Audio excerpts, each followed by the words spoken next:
धरती से 400 किलोमीटर ऊपर जीरो ग्रेविटी के बीच, जहां न दिन होता है न रात, वहां अंतरिक्ष में फंसी हैं पिछले कई महीनों से भारतीय मूल की अमेरिकी एस्ट्रोनॉट सुनीता विलियम्स।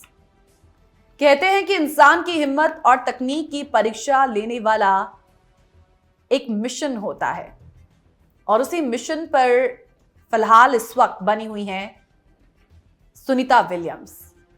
यह मिशन अब एक नाटकीय मोड़ पर है। क्या सुनीता और उनके साथी सुरक्षित वापस लौट पाएंगे? ये एक बड़ा सवाल बना हुआ है। और सवाल यह भी है कि अंतरिक्ष में इतने लंबे समय तक रहने का उनके शरीर और मन पर क्या असर हुआ है। यह है वर्ल्ड इन फोकस का खास एपिसोड, जहां हम आपको लिए चलेंगे अंतरिक्ष के उस कोने तक जो सिर्फ कुछ चुनिंदा लोगों ने देखा है। मैं हूं गीत और आप सभी का स्वागत करती हूं जस हिंदी के इस शो वर्ल्ड इन फोकस में। 400 किलोमीटर ऊपर, जहां ग्रेविटी का कोई नामो निशान नहीं, इंटरनेशनल स्पेस स्टेशन पर भारतीय मूल की अंतरिक्ष यात्री सुनीता विलियम्स और उनके साथी विलमॉर पिछले 6 महीनों से फंसे हुए हैं। ये वो स्थान है जहां मानवता का साहस विज्ञान की सीमाओं को चुनौती देता है। लेकिन अब इन दोनों अंतरिक्ष यात्रियों के लिए हर गुजरता दिन एक नई चुनौती लेकर आता है। सुनीता विलियम्स और उनके को एस्ट्रोनॉट विलमॉर के इस मिशन की शुरुआत की जब बात होती है तो ये जून 2024 में शुरू हुआ। सुनीता विलियम्स और विलमॉर ने नासा के एक महत्वपूर्ण मिशन के तहत इंटरनेशनल स्पेस स्टेशन पर अपनी यात्रा शुरू की। यह मिशन न केवल अनुसंधान और तकनीकी परीक्षण के लिए था, बल्कि भविष्य के मंगल अभियानों के लिए आवश्यक डेटा जुटाने का हिस्सा भी था, और इंटरनेशनल स्पेस स्टेशन के रख रखाव के लिए भी। लेकिन अंतरिक्ष में जाने का अर्थ केवल विज्ञान नहीं, बल्कि अनिश्चितताओं का यानी कि अनसर्टेनिटीज का सामना करना भी होता है। और कह सकते हैं कि इस मिशन के साथ कुछ ऐसा ही हुआ है। सुनीता और विलमॉर की इस यात्रा की अवधि 8 दिन तय की गई। जी हां, मात्र 8 दिन। जून से शुरू हुआ और अब तक देखिए 6 महीने बीत चुके हैं, लेकिन अभी तक वो स्पेस में ही हैं।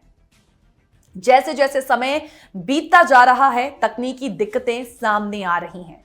दरअसल इन दिक्कतों की आने का ये समय नहीं था। समय तो तब ही शुरू हो गया था जब वो अपने स्पेस में जाने के सफर को शुरू कर रहे थे। स्टार लाइनर स्पेस क्राफ्ट, जिसके लॉन्चिंग के समय से ही उसमें कई दिक्कतें आई, और इनके चलते 5 जून से पहले भी कई बार लॉन्चिंग फेल हुआ।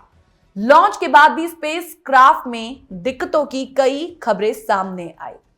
इसको लेकर नासा ने कई अहम जानकारियां शेयर की हैं। उन्हीं जानकारियों की जब हम बात करें तो नासा ने बताया था कि स्पेस क्राफ्ट के सर्विस मॉड्यूल के थ्रस्टर में एक छोटा सा हीलियम लीक हुआ। एक स्पेस क्राफ्ट में कई थ्रस्टर होते हैं और इनकी मदद से स्पेस क्राफ्ट अपना रास्ता और स्पीड बदलता है। वहीं हीलियम गैस लीक की वजह से रॉकेट पर उसका प्रेशर बनता है और उसका ढांचा मजबूत बना रहता है, जिससे रॉकेट को अपनी फ्लाइट में मदद मिलती है। इस लॉन्चिंग के बाद 25 दिनों में स्पेस क्राफ्ट के कैप्सूल में 5 हीलियम लीक हुए और 5 थ्रस्टर्स काम करना बंद कर चुके थे। इसके अलावा एक प्रोपेलेंट वॉल्व भी पूरी तरीके से बंद नहीं कर पाया। स्पेस में मौजूद क्रू और अमेरिका के ह्यूस्टन में बैठे मिशन के मैनेजर मिलकर भी इसे ठीक नहीं कर पा रहे हैं। नासा और रूस के विशेषज्ञ मिलकर समस्या का समाधान ढूंढने में इस वक्त लगे हुए हैं। लेकिन जब हम इस प्रोसीजर की बात करते हैं ना, तो ऐसा प्रतीत हो रहा है कि ये जो प्रक्रिया है वो काफी समय लेने वाली है। ऐसे में सुनीता और उनके को एस्ट्रोनॉट विलमॉर को स्पेस स्टेशन पर बने रहना पड़ रहा है। नासा की एक नई योजना आई है। उस योजना के अकॉर्डिंग एक वैकल्पिक कैप्सूल भेजा जाएगा, जिसकी लॉन्चिंग फिलहाल इस साल तो नहीं, लेकिन हाँ अगले साल तक संभव है, मार्च 2025 तक। जी हाँ, नासा ने बाद में उनकी वापसी स्पेसएक्स के क्रू ड्रैगन अंतरिक्ष विमान के जरिए फरवरी 2025 में तय की थी। हालांकि संशोधित समय सीमा से संकेत मिल रहे हैं कि यात्री कम से कम मार्च तक अंतरिक्ष में रहने वाले हैं और उनका ठहराव बढ़कर कुल 9 महीने तक हो जाएगा। इस देरी के साथ ही नासा ने स्पेसएक्स क्रू 10 मिशन को भी रीस्केड्यूल किया है, जिसके लिए फरवरी के बजाय अब मार्च 2025 का समय तय किया गया है। ये मिशन मौजूदा क्रू के 4 नए अंतरिक्ष यात्रियों को लाएगा।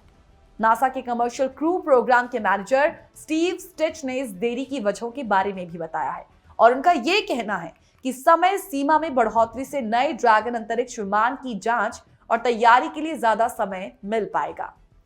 यह विमान जनवरी 2025 तक तैयार हो जाने की उम्मीद जताई जा रही है। स्टिच ने यह भी कहा है कि हम अपने मिशन को सपोर्ट करने में स्पेसएक्स की कड़ी मेहनत की सराहना करते हैं। कहते हैं कि अंतरिक्ष में हर दिन एक नया सबक सिखाता है। यहाँ चुनौतियां हमें कमजोर नहीं करती, बल्कि कहीं ना कहीं जो नई संभावनाएं होती हैं उनके दरवाजे खोलती हैं। अब नासा और रूस दोनों मिलकर यही सुनिश्चित करने की कोशिश कर रहे हैं कि सुनीता और विल्मोर की वापसी सेफ हो। एक नया कैप्सूल तैयार किया जा रहा है जो मार्च 2025 में स्पेस स्टेशन तक पहुंचने वाला है, लेकिन जब तक ये कैप्सूल नहीं आता तब तक सुनीता और विल्मोर को स्पेस स्टेशन पर ही इंतजार करना होगा। ये इंतजार केवल समय का नहीं, बल्कि ये धैर्य और साहस की परीक्षा भी है।